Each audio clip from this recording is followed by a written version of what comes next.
Assalamu alaikum dear students. Welcome to PMDC online lecture room. I am Miss Fazeelat, lecturer in English at PMDC Peshawar. Today we are going to read our next essay, and this is A Dream of Cambridge. This essay has been written by Sir James George Fraser. Sir James George Fraser was a Scottish social anthropologist and folklorist, influential in the early stages of modern studies of mythology and comparative religion. His most famous work, The Golden Bough, documents and details the similarities among magical and religious beliefs around the globe. In his essay, A Dream of Cambridge, he shares and talks about the inconsistency of the dream. The author describes in detail a dream which he saw the night before. He saw himself as a young student once again, looking out of his rooms towards the courtyard of Trinity College. He saw his teacher's room on the opposite with his night lamp on. Nearby, the musical notes of the organ and the sound of choir boys singing in a chapel. As soon as the sound of the song died away, the author heard footsteps on the stairs. Thereafter, there was a tap at the door, and it opened of its own. The figure of his friend appeared. This friend of the author had died long ago, but the author saw him as if in life. The friend requested the author to come and join him for a walk in the courtyard, so the writer agreed to do this. The moon was high in the sky, and everything, including the flowers and silvery water sprouting from the fountains, as white and ghostly. They both passed the hall, which was dark and silent and lonely, and going through the screens, they came up to the arcades.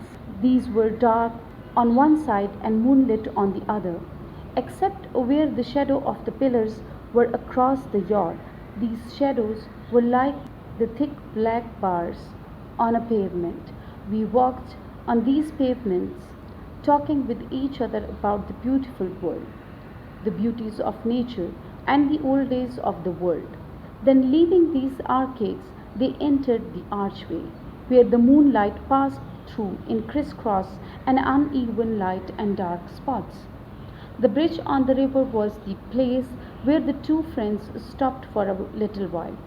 As students, you know that it is usual for dreams to change suddenly, and so in the dream which the author was, there occurred a change in the season as well as the scenery. The college garden were in bloom with all kinds of flower and all colors. The fields which the two friends passed through were green and the giving off a strong sweet fragrance. The two friends have a look at the whole scene and stand in silence for a little while. Then the author tells his friend that he saw the night before a very bad dream in which he saw his friend had died, and that the author had left Cambridge forever.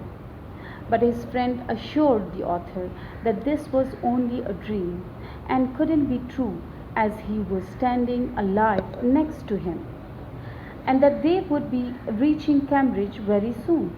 The author says that as soon as his friend had uttered these words, he vanished suddenly. The author looked here and there, and the whole landscape had also disappeared from his eyes. And in his dream, he heard the sighing of the wind, forever, forever. The author woke up with a jerk. The grey London morning was greeting his eyes, and in his half sleepy and half dreamy state, he still heard the words forever, forever. So it was as if the ghost of his friend had said these words to the author. I hope students you got all the important points of this essay, and hope this video will help you completing your assignment.